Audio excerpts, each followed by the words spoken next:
कहा जाता है कि हिंदू धर्म ही सबसे समावेशी धर्म है। अरे इतना समावेशी था तो बौद्ध धर्म क्यों बना, जैन धर्म क्यों बना, सिख धर्म क्यों बना? ये तो बाहर से नहीं आए, ये तो यहीं पैदा हुए। और दो धर्म, जैन और बौद्ध धर्म तो ऐसे हैं जिनमें ईश्वर की परिकल्पना ही नहीं। आप कह सकते हैं हमारे यहाँ ही ये संभव हुआ है भारत में कि दो धर्म ईश्वरहीन धर्म। तो ये हमारी परंपरा में इन सब धर्मों ने कुछ न कुछ इस विचार को दिया है। इस समय भारतीय समाज में कई भीषण और गहरी दरारें पड़ चुकी हैं। कुछ तो पहले से भी थी, उन्हें चौड़ा किया जा रहा है। सड़कें भर चौड़ी नहीं हो रही हैं, दरारें भी चौड़ी हो रही हैं और सामाजिक दरारें भी और बढ़ रही हैं। इस समय हिंसा, हत्या, बलात्कार, बुलडोजिंग, लिंचिंग, एनकाउंटर, बिना दंड जेल की सजा आदि सामाजिक अभिव्यक्ति के उचित और लोकप्रिय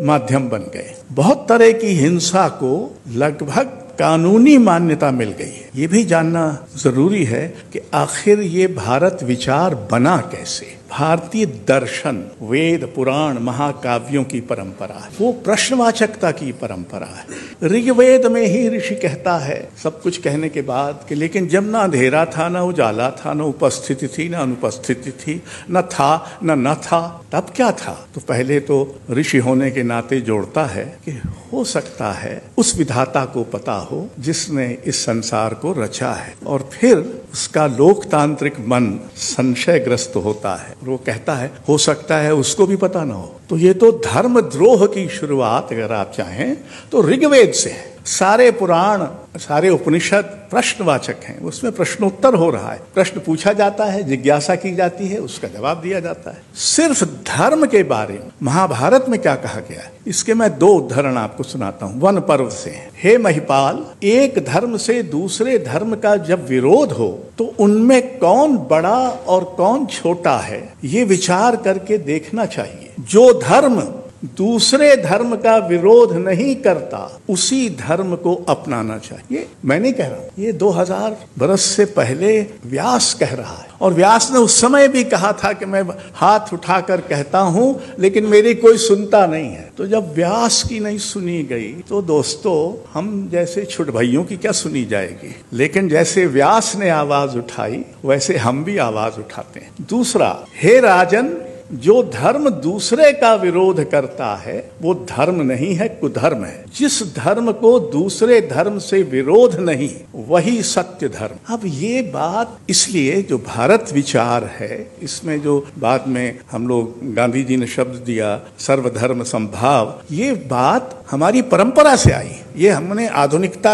और पश्चिम से नहीं ली है। फिर हिंदू, जैन, बौद्ध, इस्लाम, ईसाई, इतने सारे धर्म, इनमें जो सन्निहित और संविधान वो अंतिम, यानी एक तरह से अंतिम अभी तक तो, हालांकि कहते हैं तैयारी है कि उसको अगली बार अपदस्थ करके कोई नया संविधान लाया जाएगा। तो अगर लाया भी गया तो वो संविधान भारत विचार को अपदस्थ करके लाया जाने वाला संविधान ही हो सकता है, क्योंकि संविधान ने ही इस पूरी परंपरा को, इस पूरे उत्तराधिकार को एक तरह से संगुम्फित करके हमारे सामने रखा। कहा जाता है कि हम एक ज्ञान आधारित समाज बनने जा रहे थे, a knowledge based society. In fact the attempt is to make us an ignorance based society. Anyway, Hindutva का प्राधान्य और हिंदुत्व स्वयं हिंदू धर्म का संभवतः सबसे अवैध, सबसे विकृत, सबसे नासमझ संस्करण है। हिंदू धर्म हिंदुत्व से बहुत बड़ा है और बहुत बेहतर है और बहुत मानवीय है और बहुत समावेशी है, लेकिन उसमें बहुत सारी विकृतियां भी रही हैं, जैसे जाति प्रथा की इत्यादि इत्यादि, वो सब हम जानते हैं। लेकिन आज जो हिंदुत्व हम पर लादा जा रहा है या लादने की कोशिश हो रही है, उसका हिंदू धर्म से, उसके अध्यात्म से, उसके ज्ञान और धर्म चिंतन से कोई संबंध। ये अकारण नहीं है कि राष्ट्रीय स्वयंसेवक संघ या भारतीय जनता पार्टी का कोई भी व्यक्ति कभी किसी हिंदू फाउंडेशनल टेक्स्ट का उल्लेख नहीं करता।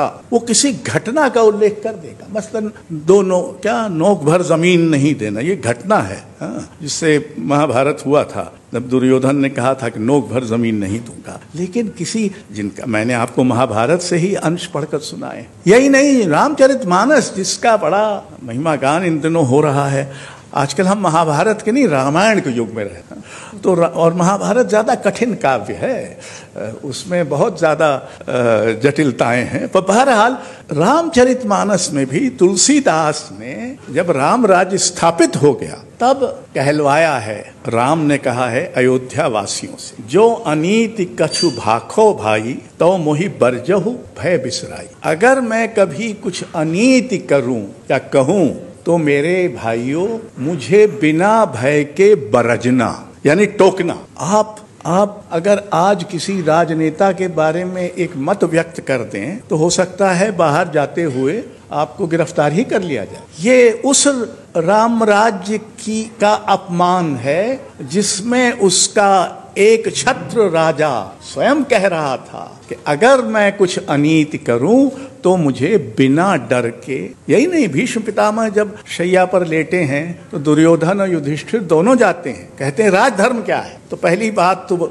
कई चीजें बताई, उन्होंने एक बताई कि मूर्खों और लालचियों को राजकर्म में नहीं लगाना चाहिए, ये राजा को राजधर्म है। ये दूसरा राजधर्म है कि राजा को अपनी प्रजा को हर प्रकार के भय से मुक्त रखना चाहिए। यहाँ तो राजा ही सबसे बड़ा भयानक बन गया है, सबसे बड़ा हर दिन डराता धमकाता रहता, वो नहीं डराता तो उसका जो दूसरा सरदार है वो डराता धमका रहा। तो ये भय फैलाना और भय से प्रीति उत्पन्न करना, और ऐसा दुर्भाग्य है कि उनकी कुछ प्रीति तो बन ही गई है, हम कितना ही उनसे असहमत हों वगैरह विवेक है। तीसरी बात, अन्य सभ्यताओं से हमारा संवाद हुआ है और उनसे हमने कुछ ग्रहण किया है। आप याद करें गांधार शैली, स्थापत्य की इतनी महान शैली तो हमने ग्रीको रोमन सभ्यता से हमारे संवाद से पैदा हुई। दूसरी तरफ मिनिएचर शैली जो फारसी यानी फारस से, जो ईरान से जो मिनिएचर चित्रकला थे उससे,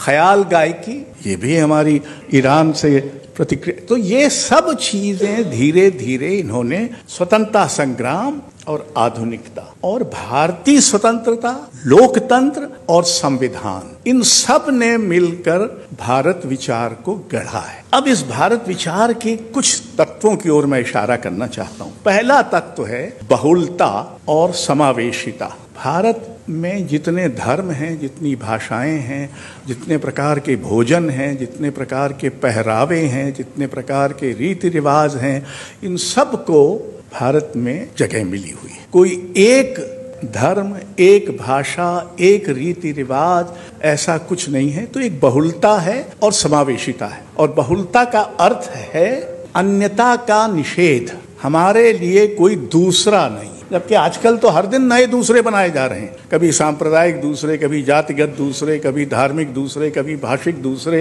हर दिन दूसरे बनाए जाते हैं। और दूसरे बनाने का मुख्य मकसद ये है कि दूसरों को नीचा दिखाना है, उनको एक कमतर स्थिति में लाना है, उनको एक सामाजिक अपमान की स्थिति में रखना है। ऐसे दूसरे भारत विचार में कोई नहीं है, सब भारतीय हैं। हमारा प्रियम्बल शुरू में कहता we the people of India, उसमें ये नहीं कहता कि उसमें से ये कोई खास लोग भारत हैं और कोई दूसरे लोग कम भारत। हमारी सभ्यता अपने में महदूद सभ्यता नहीं रही है, अपने में सीमित और कैद सभ्यता नहीं रही है, ये दूसरों के प्रति खुली सभ्यता रही। और हालत तो ये है कि एक जमाने में तरह तरह, जैसे शंकराचार्य को प्रच्छन्न बौद्ध कहा गया, क्योंकि शंकराचार्य ने यद्यपि बौद्ध धर्म का और बौद्ध दर्शन का विरोध करके कुछ किया था, लेकिन बहुत सारी बातें उनकी ऐसी थी जो मिलती जुलती थी बौद्ध धर्म से, इत्यादि इत्यादि। तो ये जो ग्रहणशीलता,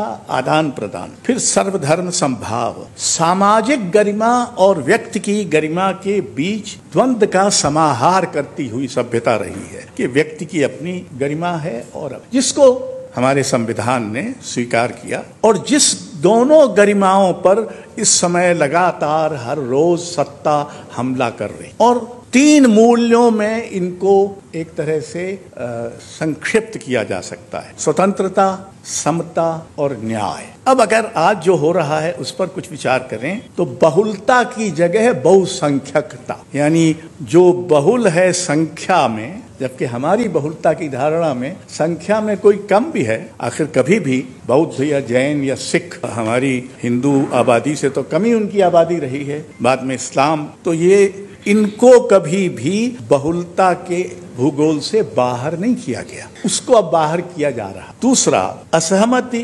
प्रश्नवाचकता, संवाद, ये तो अपराध और द्रोह की शैली में जा चुके हैं। आप वो जो मंच होते थे वाद विवाद के, संवाद के, सहमति के, उनमें से ज्यादातर मंच तो बहुत आसानी से भक्त मंच हो गए। तो भक्त लोग तो स्तुति ही कर सकते हैं, और स्तुति में वैसे भी आंखें बंद हो जाती हैं, जब प्रार्थना करते हैं तो आंखें बंद होती हैं। अगर आप पिछले 10 वर्षों में कुछ राजनेताओं के जिनके ज्ञान पर घोर संदेह, सिर्फ डिग्री पर ही नहीं, यद्यपि वो भी है, लेकिन ज्ञान पर जिनके संदेह है, वो ऐसे विषयों पर ऐसे लगातार आत्मविश्वास से बोलते रहते हैं और फिर अंततः सारे ज्ञान को व्यर्थ बताते। ज्ञान का ऐसा अनादर और अपमान और अज्ञान की ऐसी महिमा हमारे लोकतंत्र में कम से कम कभी पहले नहीं हुई। इसलिए ये संघर्ष सिर्फ अगले चुनाव तक नहीं चलेगा, ये उसके बाद बहुत लंबा चले, क्योंकि ये कुविचार स्वतंत्रता से पहले पैदा हुआ था और अब स्वतंत्रता के 75 वर्ष बाद अपने अमृत काल में पहुंचा है ये कुविचार। तो ये इतनी आसानी से हमारे दृश्य से, हमारे बौद्धिक दृश्य से, हमारे राजनीतिक दृश्य से, हमारे सामाजिक सांस्कृतिक दृश्य से गायब नहीं हो जाए। दूसरा, भारत विचार का बचाव करना, हमको उनका निजी और संगठित विरोध करना चाहिए जो भारत विचार को खंडित करते हैं। फिर वो चाहे उत्तर प्रदेश में चल रही एनकाउंटर और बुलडोजर की राजनीति हो, एनसीईआरटी की पुस्तकों में ऐतिहासिक तथ्यों को हटाकर ज्ञान की सार्वजनिक अवज्ञा हो, आदि आदि। कई बार इतिहास में ऐसे क्षण आते हैं जब हमें इस तरह के संग्राम लड़ना पड़ते हैं। हम में से बहुत सारे लोग बड़े शांति प्रिय हों, अरे भाई कौन झंझट में पड़े, झंझट में ना पड़ो, ये तो ठीक है, और फिर थाली भी तो मत बजाओ, वो भी तो झंझट है, दिया तो मत जलाओ क्योंकि वो भी तो मूर्खता है। तो ये जो बड़ा एक आराम पसंद झंझट में न पड़ने का की जो अवसरवादिता है और जो मध्य वर्ग पर पूरी तरह से छा चुकी है, उससे हमको मुक्त होने की जरूरत है। भारतीय मध्य वर्ग अंततः भारतीय विचार से विश्वासघात करता हुआ मध्य वर्ग है, उससे आशा करना बेकार है। हमारी आशा मध्य वर्ग से, इतर वर्गों से ही हो सकती है, स्त्रियों से हो सकती है, दलितों से हो सकती है, अल्पसंख्यकों से हो सकती, और सच्चे हिंदुओं से भी हो सकती, पर मध्य वर्ग से नहीं हो सकती, और शायद फिलवक्त सवर्णों से भी नहीं हो सकती। तो ये बातें भी हमको ध्यान में रखना चाहिए कि उम्मीद अगर है तो उसकी जगह कहाँ है। शुक्रिया।